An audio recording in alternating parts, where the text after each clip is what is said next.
I would just encourage anyone that is going to listen or view this podcast, your heart matters. You matter. You are not too late. You are actually amazing. And you have incredible, literally limitless potential within you. And you can choose the thoughts that you want to have in your life.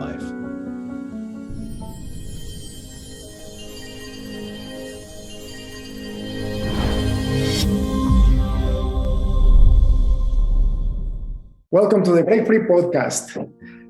I am your host, David Mancilla. You guys probably know me by now. We have over 120 episodes online. I have with us an amazing leader. We have with us somebody that I personally know. I consider him my brother, and he's also one of our best clients. And what can I tell you? To give the cherry on top, he just released an amazing book called Discover Your Who. And just to give you a reminder for the audience or the people that are new in the podcast, this podcast is dedicated to people that are living life their own way, and that they have discovered how to get there so that they can break free from all their past limiting beliefs that got them into a jail of themselves, maybe, or maybe just living life day by day without knowing where to go, just going with the momentum of life, which is not really a way to live. So, John Stix, brother, welcome to the show. Thank you, David. So good to be here, brother. Good to see you. Big smile on your face, and happy to be a part of this podcast. Fantastic. So if you guys probably know, he has been with us before. So I am so excited to get more wisdom out of his heart. I know this book is going to change the world. I think he's already doing it. So let's talk a little bit more about the book. First of all, how did you get inspired to write a book? And I ask you this because I have 2 books written. I'm on my 3rd book, and there is nothing more difficult in life than to write a book. And you have to do it to better the world, because to be honest with you, to make yourself a career as a book writer, it's a different lifetime. It's a different story. So tell me, what was in your heart? Yeah, thanks, David. And I agree with everything you've said. I would say, I had no idea I was writing a book. Part of my journey, and we can speak to it, was really in the process of the changes that you were speaking about earlier that many of us are going through, or listeners and viewers on this podcast that are going through. It was really a cathartic experience for me, David. I was never a writer.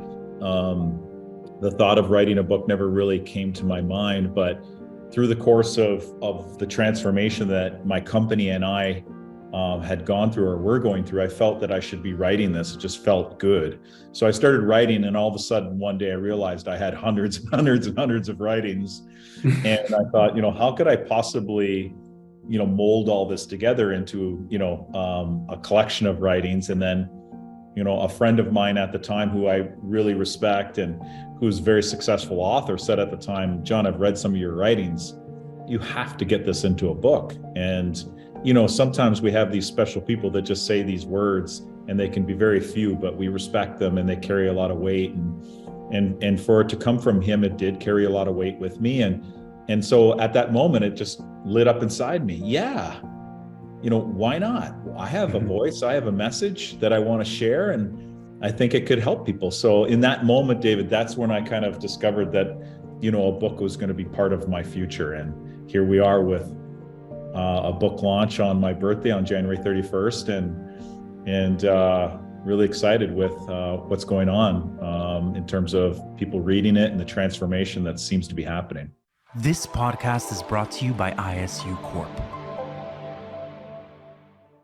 Are you having trouble with your software projects? Is there a project that's taking too long, or a technology you can't handle? We can help. We are ISU Corp, experts in custom software since 2005. With almost 20 years of experience, we can solve any technical problem, from new businesses to satellite software. We've done it all. Let us turn your ideas into reality. Learn more about how we can help by visiting us at www.isucorp.ca. Your solution starts here. Congratulations. How long ago was this when you realized that you had a book in your hands and you needed to start working towards it? Great question. I would say at least, my goodness, 6-7 years ago. Yeah, wow. At least. Yeah. And, again, these writings were just writings that I, had going on my phone or, in my journal, and they were individual writings, and some of them were poetry, and some of them were writings about culture. Some of them were writings about empathy, vulnerability, all these different categories. Again, I never knew I was writing a book, but when I got intentional about the fact that I was going to, start bringing it together in a book, I started looking at what the missing pieces are. And, all of a sudden you could see, these fit into this chapter, and this fit into this, what this would be a chapter. And it kind of just all started coming together. That's wonderful. Now let's go into the heart of the book. Yeah. So I believe when you start writing a book is because you know that your life experiences could actually impact somebody else that might be in need, as you were in need at some point in your life. What's the main message that the book delivers? Well, David, when I decided, there was a time about 11 years ago where I hit this wall. And for those of you who don't know, any of my history or the company that I'm privileged and blessed to be a part of, I started a company many years ago, this is our 20th year, David, with my best friend. Wow. And, we grew very, very fast, but I became very disengaged from the very dream that I helped create. And I couldn't figure out why. I had no idea why. I couldn't answer that. And then I'm making a long story short, but essentially in one moment where I didn't want to go into the very business that the building, our HQ, our head office, I didn't want to go there anymore. I turned the arrow inward. I was looking for answers outside of myself, David. I was asking for advice. Why do I feel disengaged? Why do I feel, stressed? Why do I feel these ways? And, people were trying to help me, but I couldn't, it just didn't resonate with me. It wasn't working. And in one fell moment, I turned the arrow inward and I started saying, well, surely the answers that I'm seeking must be in me. Surely what I truly desire must be inside me. Surely I can figure out why I feel disengaged from the very dream that I helped create. And in that one fail moment, I went on a path of what I call discovering my who. I just wanted to know who I am and what made me John Stix as opposed to John Stix Fibernetics or, my own identity. And for me, I dove into great leaders of the past. I was not so much about the current present moment, but what I wanted to discover great leaders of the past and how did they bind people together? How did they profoundly help people and change people, especially before they had any technology? And that led me into a real spiritual path of really looking at the answers that, our, philosophers that we respect and these great leaders, what were they saying about who we are? And no matter whether, here was the big change for me, David, no matter whether I was studying joy or happiness or peace or forgiveness, vulnerability, any of these topics, and of course the ones we don't want, the bitterness, being ungrateful and these, it always pointed down to identity. It always funneled down to knowing who you are. If you want more joy, joy's already within you. Okay, well, that didn't make sense to me because I wasn't feeling joy, but someone's telling me it's already in me. So, right? So everything that I studied always funneled down to knowing who you are. And for me, the more I understood who I am, the more I was able to let things go that just didn't matter to me anymore. And as I let go things that just didn't matter to me anymore, more of who I really am was being revealed. And the heart of the book is that I believe that all of us have the exact same purpose, actually. Our purpose is to discover who we truly are and then align our actions with what really matters to us. And then once we get on that path, we feel fulfilled, we feel prosperous, and we feel joy and we feel happiness, and we can embrace more peace in our life because we're letting go of the things that hook us or trap us into moments that we don't want, quite frankly. And the more we're working towards being more of who we are, and what makes us feel prosperous, naturally we just feel more fulfilled. And with that comes a sense of not being alone, a sense of that we're actually all together, and community. And with that, for me and many, it's wanting to share, wanting to help, wanting to empower others. And so this book is about sharing my story, really to hopefully inspire others to think about discovering who they are and what it means to them to go on that path and journey. And specifically in my case, reaching out to leaders of businesses, and specifically leaders that feel trapped by the very success that they've created. And it happens to us a lot. Isn't it incredible? Because I say it's incredible because, if you listen to this podcast, you'll realize that a lot of the people come here with their success story, how they were able to start their business and make it successful, and how that changed their life. But in your case, you had that success, and that same success created a jail for you that trapped you into loss of identity. Isn't it crazy? It really is. And it was this moment where I felt frozen. I really could not say to myself, I had no answer about who I am. And most of the answers were my business. And so I knew I needed David to get on a path of creating that separation. I just didn't know how. Yeah, and that happens to not every, but most entrepreneurs. I fell into the same trap where, like I always say, I broke out of my corporate jail, which was a beautiful corporate job, just to get into my own business and creating even a bigger jail, because I identified myself with my business. I thought I was ISU, and ISU was me, and when that ended, I ended. Yeah, but that's a lie, and that's what happened to you, right? Us as entrepreneurs, leaders, or anyone that wants to create, we don't think when we're creating a business that we need to embrace peace and calm and equanimity. We think it's, generally, an entrepreneur looks at it and it's kind of this thing off to the side that I get to do for 10 minutes, maybe, a day. But, what I've learned in working with other leaders and also just in my own journey, those are those moments when we're able to create, when we're able to make the great decisions that we need to, when we're able to problem solve, right? We know that we're accessing the portions of our brain that actually allow us to problem solve, because when we're not in that calm, peace, or good mindset, we arguably are worrying or ruminating or forecasting scenarios, which is accessing the wrong side of our brain when we need to make decisions for our business, or for that matter, our life.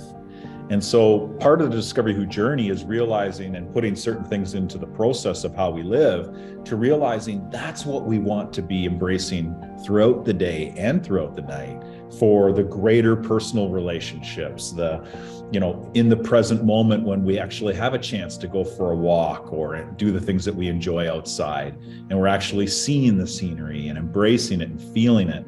When we're in our business, to enjoy the relationships, to enjoy what we've built, and to access that creativity that's inside ourselves to be able to solve the next problem. Yeah, because what's guaranteed is that the problems will never stop. Isn't that why we're in business?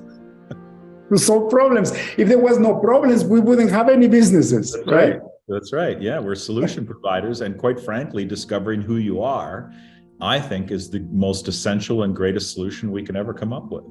Yeah. Knowing who you are and what matters to you, and then living your life from, a set of core values, a belief system in terms of what matters to you and what you want to see in the world. And quite frankly, David, I think we get caught up a lot of the times, I don't know about you, about thinking about the super big impact that people can make. But what about the small impact of just being present enough to be able to smile and shake someone's hand that in that moment that just really needs that? that friendly face. You know what I call that? I call that being the light in the darkness. Yeah. And it's those little moments, right? Like you're right. You think in big terms. How can I actually maximize the impact that my company or myself does in the world, without realizing that you're actually doing it by giving a smile to the guy who's attending you at the coffee shop. Yeah, exactly. Or just, looking at a homeless person and just lending, a little bit of money, regardless of what they're going to do with it. Or even in your house, right? Listening to your spouse without trying to solve her problems. That's shedding light too. That's right. Right. And in business, for me, I think I would have been described as someone that was very hard to approach, very focus driven, but hard to approach, didn't talk much. But that wasn't me. That was just, I was consumed by thoughts, thoughts of how I had to be, thoughts of what I thought I had to figure out, thoughts of all the actions that I have to take. And what it did is it took me away from enjoying the very thing that I helped create. Right. And David, even more than that, it took me away from enjoying who I'm doing it with, our employees, our staff, our teammates, our community. Well, it becomes your family, right? Because you actually spend more time with them than with your own real family. Yeah, and that's the heart of culture right there. It's what matters. Well, often leaders will say, John, how do you measure engagement? When I give talks, they'll say, how do we measure engagement? What tools do you use? And don't get me wrong, it's important for certain businesses to measure engagement. But my answer is a bit different, David. My answer is don't bother and worrying about measuring engagement. Just create it. Just create it and live it. Just live it, right? Live it and create it. So listen to your employees. What matters to them?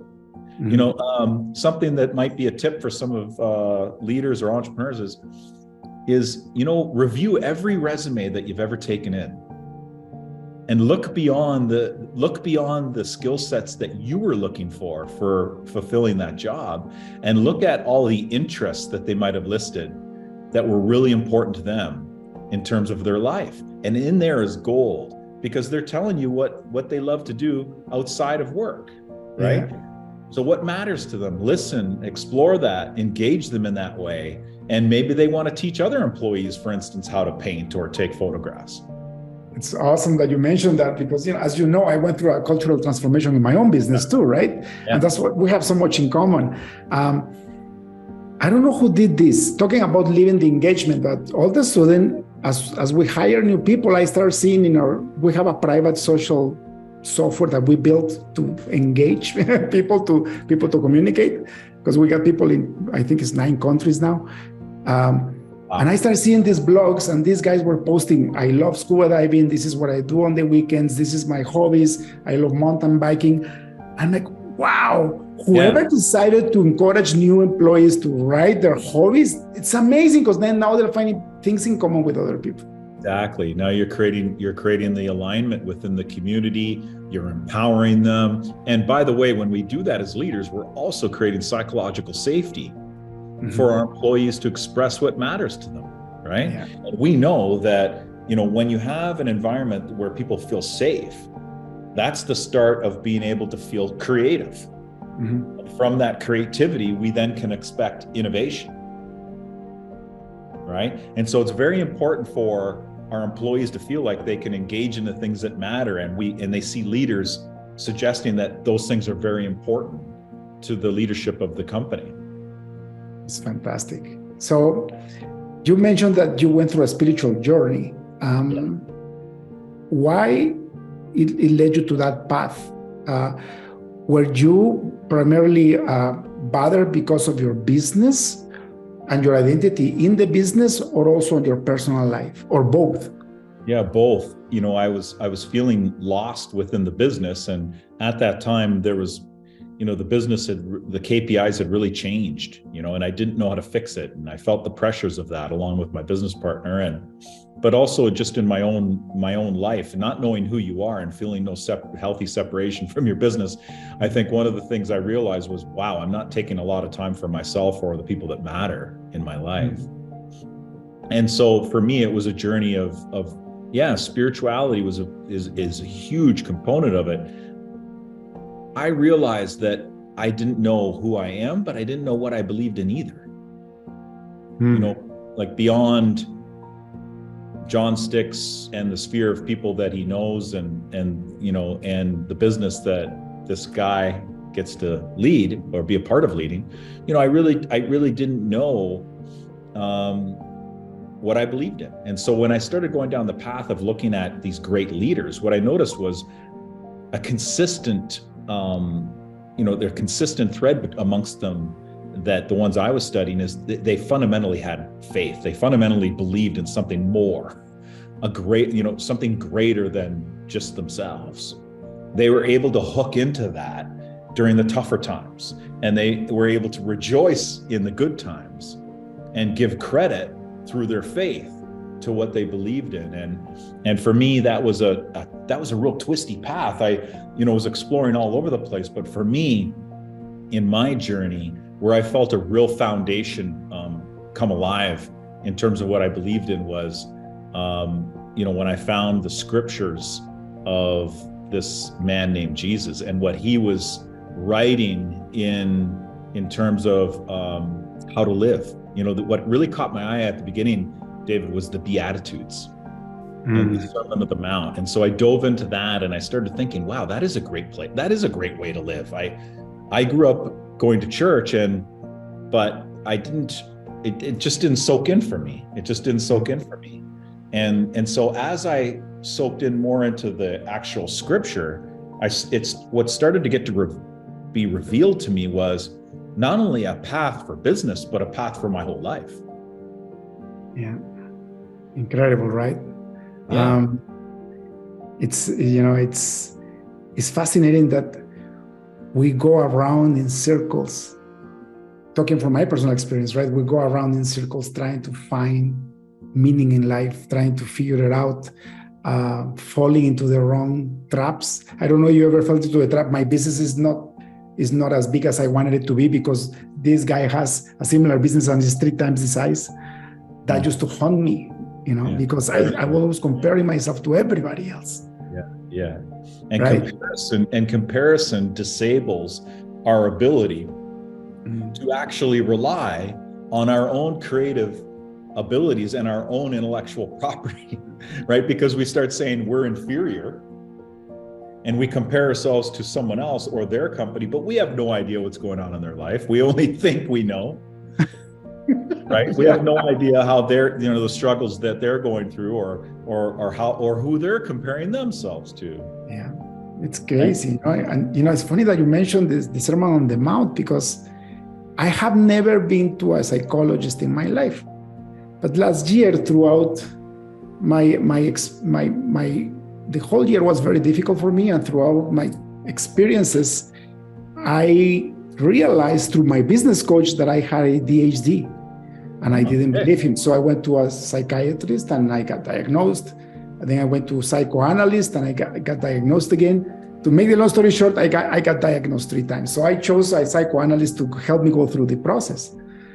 And, you know, he says, he never talked about a faith in his classes. I mean, his sessions with me. But this guy was 78 years old, 40 years practicing psychology, right? A couple of PhDs in brain activity, and, you know, like he was an expert in brain neurotransmitters and all that. And he says, do you know that I'm a born again Christian? I'm like, yeah, right, you're not, right? And he says, yes, I used to go with my wife to this resort, same resort in Mexico, beautiful resort. And, you know, they had a little tiny place where you could go and pray, and they had a Bible there. And one time I went into the Bible and I opened it where, you know, where the bookmark was. And you know what it said? It said, blessed are those who are pure in mind and spirit, because they will get to see God. And then when he read that, he realized his whole business is about that. His whole career is helping people get pure in their heart and their mind. Wow. That's what this guy told me. I'm like, what? Yeah, and it applies to any industry. It applies, you know, that's one thing that I've realized is there is an answer within scripture for everything, right? And I could read a piece of scripture like you just beautifully articulated. And I could read that. I discovered I could read that one season of my life and then go back and read it. And it's like it reveals something brand new all over again for me. It's been the greatest influence in my life and in me becoming the leader that I didn't even know I could become. And the person that I didn't know was already inside of me. And it's beautiful because you're saying discovering your who and discovering who you really are, right? Who am I as a human being in my life experience? Yesterday, look at this. I don't believe in coincidences anymore. And just to be clear, for me, coincidences and luck doesn't exist. I'll tell you why. We're talking about this. I didn't know this was going to be brought up in this podcast. Yesterday, I was having lunch with a bunch of people, and this lady tells me, did you know that my daughter, she's 16 years old, and she asked me, what's the purpose of life? And I told her my version, but she didn't like it. So she went and prayed. They're Christian. And she went and prayed, and she came back, and she says, I got the answer. The whole purpose of life is to come and learn about yourself, who you are, and then realize that you are forever. And then you have two choices. You have to learn about what God is and what He has to offer, and to know that He's your creator, or you can also choose the enemy and who he is and what he offers you. One will give you freedom, the other one will give you slavery that looks like freedom. And then she says, all we are here to do is to choose. It's actually a blessing. We come here and we are able to choose, what do you want to follow? You want to follow God and Jesus Christ, or you want to follow the enemy and whatever he has to offer. One gives you true freedom, the other one gives you fake freedom that turns into addictions. Yeah. And I'm like, wow. Are you sure 16 years old? Wow. At 16. I wish I had that knowledge at her age. I was just thinking the same thing. It's like incredible. And go ahead. There's a story I was once told, and you make me think of this. And I was giving a speech giving a talk in Australia at the time on happiness, and the person giving a keynote said this great story. It came up from the audience what his view was in terms of his relationship with God. And he said, those moments when you have a daughter or a son, and you decide that you're going to go to the park with them, and it's the perfect sunny day, and you want to let them play, and you go to the park with them, and you get to the place where it's that, the point where they're going to be able to play in the park, and there's the jungle gyms and the climbing and the slides, and you send them off and they go running with all excitement to go to the playground, and you sit on the park bench waiting, and time goes by and a couple moments where you think they're going to skid their knee and fall, and they get right back up, and you don't get up. You let them discover, you let them play and find out more about the experience, and hours go by, and you're thinking, will they ever stop playing? Will they ever stop playing? Will they start to meet me where I am? And while the father or mother is sitting on the park bench, when will they turn towards me? And you sit patiently, and at one point in time, the little girl or the boy looks over, and with a head nod and staring at him, and says, I'm coming to you.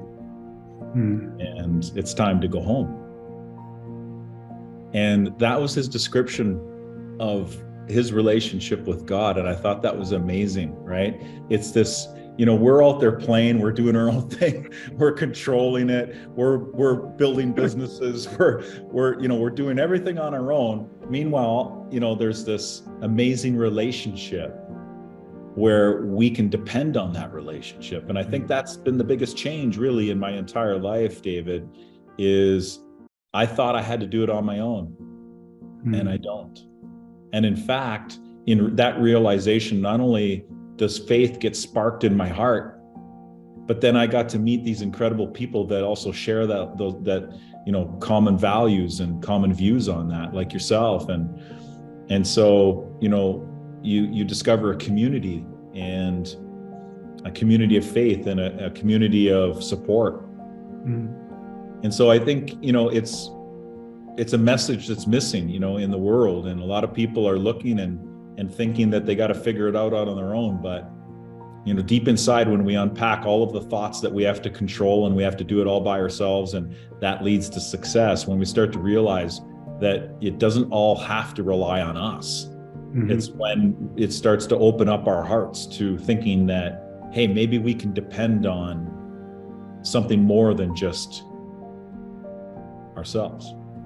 Yeah. And at the end of the day, I know that my faith and the book that represents my faith, the Holy Bible, is a letter of love. Yeah. And, and when you really analyze it from cover to cover, it validates itself. And when you actually realize that is that parent waiting for the kid to stop playing in the playground, like you said. Right? Yeah. That the problem is that you fall off the swing and then you break your knee and blood comes out and you start crying, right? Yeah. And then he wants to take you home, but you want to keep playing. And he says, okay, 10 more minutes. And then something else breaks. At some point in time, we have to wake up and just stop. Yeah. It's funny you described, I love the way you described the Bible that way. And for me, Discover You, the book, really what it is Discover You is my life. And it's, the transformation. It's really the love story of what God has done in my life, in terms of transformation. And really it is the single biggest reason why I've been able to become who I am and be comfortable with that. It's beautiful. In terms of being me in my relationships and personal life, embracing the things that I really love to do, and giving myself the permission to do those things, and being a part of leading a business in a way that feels authentic to who I am. And isn't that what we really want? My mentor said to me once, John, my definition of abundance is that I feel peace in every area of my life. And David, to me, I mean, that sums it up. Isn't that what we want? Peace in our finances, peace in our career, peace in our relationships, peace in our family. Peace and joy. But it's not the peace that the world gives. That's right. It's the peace that transcends all understanding. And until you experience that peace, you don't know what we're talking about. But the peace that the world sells you is temporary, and it comes with a kickback. So when I went through my journey, I've been in a journey since 2018, a spiritual discovery journey. And I explored everything. Even though, I thought I was Christian, I explored everything. I explored Eastern meditation, I went into yoga, everything that is popular now. I did it all, everything. And yeah, at some moments, I experienced some kind of peace, but it always came back with a kick. There was always something that didn't work out at the end. Very weird. I became such a master meditator once. I meditated for 5 hours in a row. And then a tragedy will happen later. I don't understand why I even played with all these other philosophies. But you know what? Jesus allows us to actually even go and get lost for a little bit until he says it's time to go home. Yeah. And that right? all that exploration led you to where you are now, right? And I think that's another thing that, would be a message I'd want to convey to anyone's listening. No matter what you've done, no matter what someone's done to you, no matter what you dreamt of, and whether you think it's too late, or whatever decisions you made that you think that make you not qualify, they're wrong. Yeah. All 8 billion of us have made and will make mistakes. Always, yeah. Right? But knowing that you don't have to worry so much about being perfect anymore is incredibly freeing. it's beautiful. And also like knowing that you're taken care of, that you don't have to do this alone. You Right. mentioned that you got told that whatever you want and need is within you, right? Yeah. And then you said, well, it's not there, otherwise I wouldn't feel like the way I am. Yeah. I also used to believe that. And like actually last week I was given this beautiful scripture. I believe it's John 14:20. And Jesus was saying, I'm about to go away. But then after that, you will realize that I am in my Father, and I am in you, and you are in me. Yeah, beautiful. And I'm like, I felt like a cold shower fell over me. But in order to do that, there is a requirement. So you could have everything you can ever want and need within you, as long as you accept Jesus Christ as your Lord and Savior, as long as you realize that He is God, but He was also man, and He's still man. And He came to prove that this game can be won. Like He actually won the game.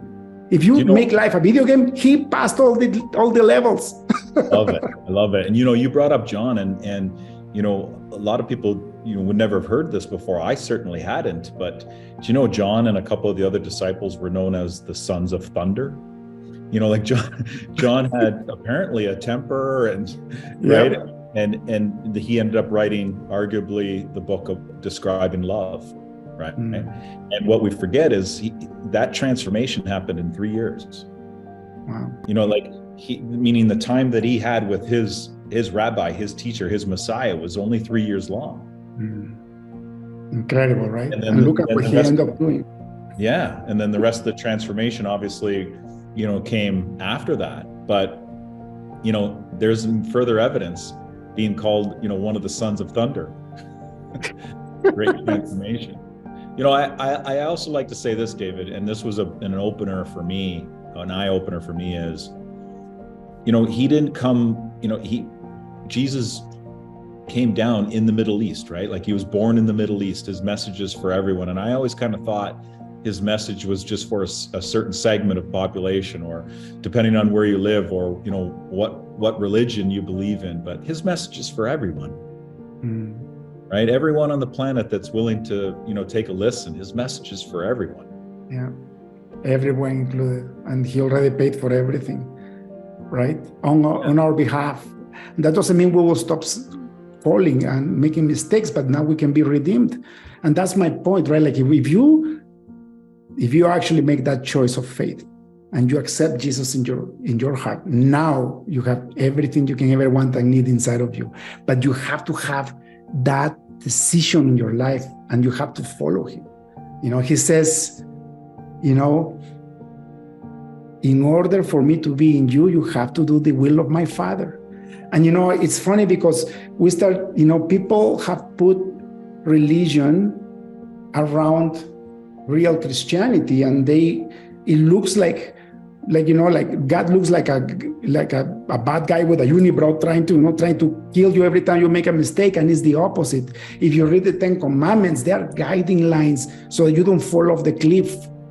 That's right. When you don't do what it says you need to do, what happens is you end up with your knees bruised if you're a kid playing in the playground, right? It's like, follow this. It's a book of love. It's not to judge you. It's to actually help you not suffer. And I didn't get that. And to me, it also teaches us that we're all equal. I mean, who here hasn't failed in one of the commandments? All of us. All of us. So to me, it points us in a direction that we all need a Messiah. Yeah. And that, we can't do this alone. And you can choose to do it alone, and then you'll think you'll be happy for a while, and then you'll be miserable, and then happy and miserable. That's how I used to my life, right?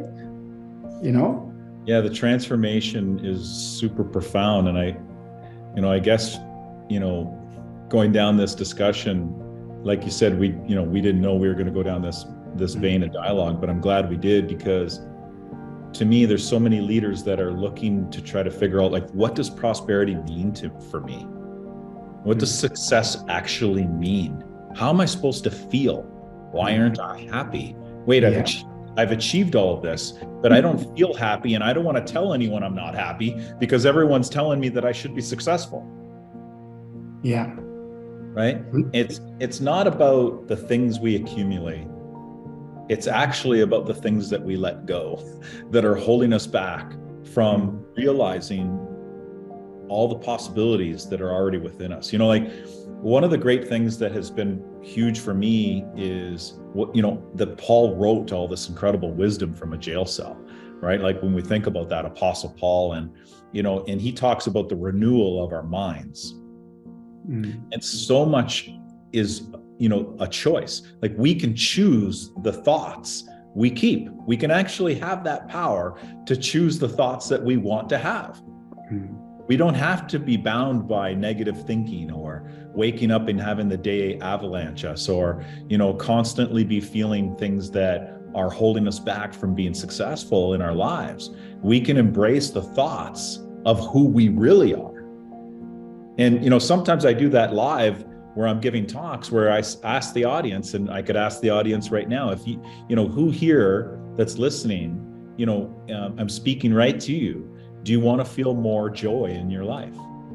And generally, David, obviously everyone puts up their hand, and I would assume so that I think your listeners or viewers would be putting up their hand right now. And so the great thing about the power of our mind is we can choose to be joyful. It actually is a choice. We have that kind of authority and power in our life. And it doesn't mean that we're not going to go through difficult times. But if you do a simple little exercise right now where you imagine a time when you felt sadness, you can also imagine a time when you felt joy, right? And you can then think, I choose joy in this moment.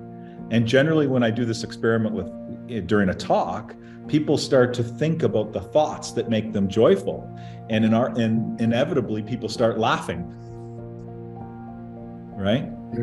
But this world teaches us to be distracted. This world teaches us to, you know, be stressed. This world teaches us all of these negative paths and distractions that take us away from really feeling fulfilled in our life. And you know, what you just said is profound. It's profound because the battle is in the mind. It truly is. Everything starts with your thoughts. I bet most people don't know they have the power to change their thoughts. Most of the time when I speak to people, I certainly didn't, David, for the majority of my life. And, you know, when you think about it and you wake up in the morning, we're avalanched with, you know, our phone and emails and communication and text messages, and we might turn on, you know, some videos, YouTube or whatnot. Now we're avalanched with that. And, you know, we're avalanched with all of these thoughts that are coming to our minds. And so what I encourage people to do is to think about what thoughts they want to have when they launch their day, when they say good morning. What thoughts do they want to have, and start the day with those thoughts, and not let the influence of negativity into their minds. Yeah, and it's a choice. And if on top of that, you actually choose to fall deeply in love with the only one that truly loves you unconditionally. Yeah. That doesn't matter what you do, you can come back and fall on your knees and you will be forgiven. If you choose to fall in love deeply with your Creator, right? Yeah. If you really choose to accept Jesus in your heart and have the Holy Spirit living you, the Spirit that raised Jesus from the dead can actually be inside of you, guiding your steps. Like if you now, it's not fair. The game is not fair anymore. Like you have the cheat sheet, because using those thoughts is very hard now. Like it's easy to say, I want to feel joyful when you don't have enough money to do payroll next month, right? Or God forbid, somebody's dying with cancer in the family, or somebody went into jail and maybe they are not even, you know, they're innocent. They don't even deserve it. But we are told that we can do this as long as we get the help from above. And it's really a matter of, what do I choose, good or evil? Like, what do I choose? Do I choose good or I choose evil? The problem is that evil disguises as good. Right. And it becomes harder to detect. We're not meant to do this alone. No, man. We're not meant to do this alone. You know that. Everyone that's listening in this podcast, bless you. You're not meant to do this alone. And you don't have to. There's the good news. You don't have to do this alone. It sure took me a long time, I think, to come to that realization. But I don't look back at it with any kind of regret. I look back at it and I'm like super thankful. It's beautiful. Yeah. Because it's led me. Yeah. You were allowed to experience everything else. So that's not the right path, right? Yeah. Isn't it? Like when you were looking for God, didn't you look for everywhere else, for him in the wrong places too? All over. Yeah. I was looking all over. But that's the thing, right? When we start seeking, he'll find us. Yeah. There's so much, and here's the thing too, like, when I grew up, and I get it, sometimes it doesn't feel like anything sticks from when we were kids in terms of, faith. It felt robotic, or for me it did. It felt kind of robotic. And my parents meant well, and my grandparents meant well, and the church meant well. But for that, it was like, for me, it was go to Sunday, and I couldn't wait to get out of there as a kid, because I was like, I want to go play. Right? Literally. Yeah, literally. And so nothing really soaked in, and nothing was nurtured. But, as we really open ourselves up and allow ourselves to be loved and to explore and understand the scripture, we realize that that's okay that I was like that. That's okay that I felt that way. But the biggest difference for me was discovering this true relationship that I can have. This true relationship that's waiting for me to have. And no matter what I'm going through, what problem I have to tackle, or even during the great times, I'm never alone. It's beautiful. And you know what? It goes beyond religion. And that's the thing, right? You jump into a religion and it's beyond that. It's a relationship. It's a personal relationship, right? It really is. When I started discovering all these different things, right? And I fell into meditation, and because I felt this, peace, momentary peace, I got hooked into going to these meditation events, so that when I ever became sad again, or I couldn't hold my thoughts anymore, or I felt depressed, I would jump into a plane and go to another 5-day event. And it will become a crutch and an addiction. You know what I do now? I close my eyes and I pray, and I get instant peace and joy. Here, wherever I am. Wherever you are. And we can lead our businesses that way. And furthermore to that, it really came alive to me in terms of how important core values are, not only for us as individuals and our families, but for our companies. And, what kind of core values are we instilling into our business? How are we deciding to live to those core values? The core values are really to be our language and behavior as a business. And if you have a united company that believes in the core values, then that gives you as a leader autonomy. You can trust that those decisions are going to be made by the very same core values that you believe in.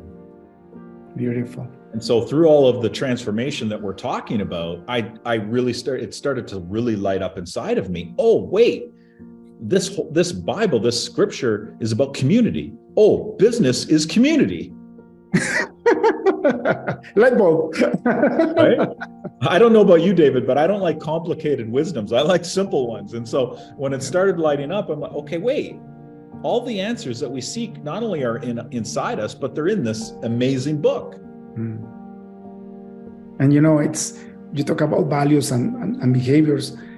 I was told that we're supposed to show the gospel of love and truth to everybody, and if necessary, speak about it.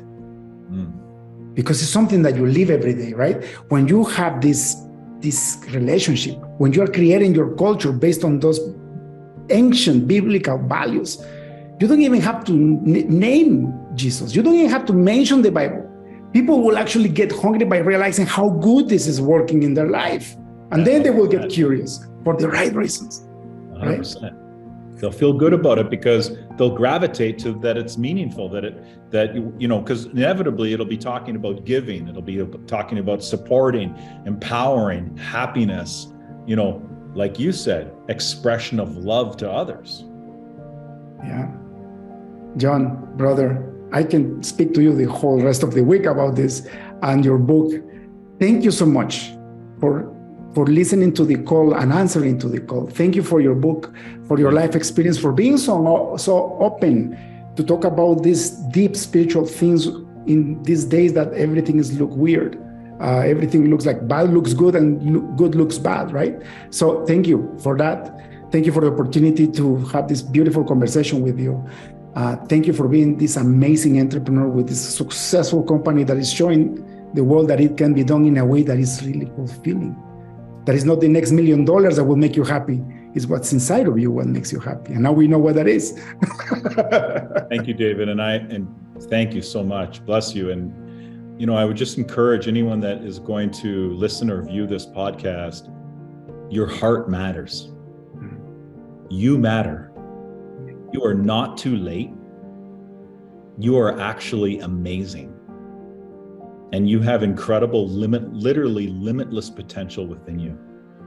And you can choose the thoughts that you want to have in your life. Beautiful. Thank you so much. Thanks, David. I usually end my podcast with one question. And I'm going to ask it again, but I think you just answered it. If you had access to a billboard in front of the busiest highway on earth, what would you write in it?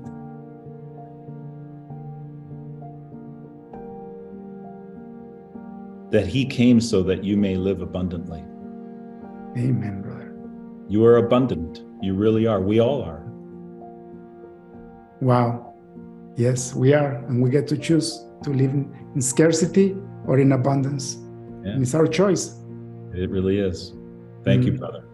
Thank you. If people like to go get your book, by the way, they should really get it right now. Where can they go and buy it? So, it's available on Amazon and, of course, also through the website, discoveryahoo.com. Wonderful. And if they would like to get in touch with you to ask you questions as a business leader and as a spiritual leader, where can they find you? Discoveryahoo.com or through LinkedIn. LinkedIn. John, blessings, brother. It's always been a pleasure. This podcast is your house. You can always come back whenever you would like.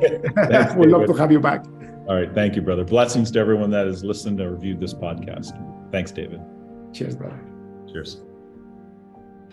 That's all for today's episode of the Break Free Podcast. Head on over to iTunes and subscribe to the show. Starting your own business can be tough, but it doesn't have to be. Visit davidmancilla.com to pick up a copy of the #1 international best-selling book, Breaking Out of Corporate Jail. Expand what you consider to be possible and reach your full potential. And join us on the next episode.